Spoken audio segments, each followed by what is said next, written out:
করে দুর্নীতি, অন্যজন করে ধর্মনীতি। এটাই এখন বাংলার রাজনীতি।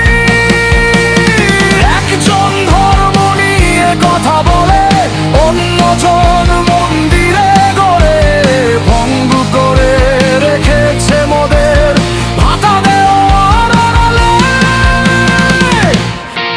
অনুদান আর অনুদান, আয়ের কোন নেই কোনিদান। যুব সমাজ ভাতা পেয়ে পরিযায়ী হয়ে ঘোরে। এখন মোরা বুঝতে পারি শিল্প কত দরকারি। প্রজন্ম আজ পিছিয়ে গেছে, সিঙ্গুরের জমি শুকিয়ে আছে।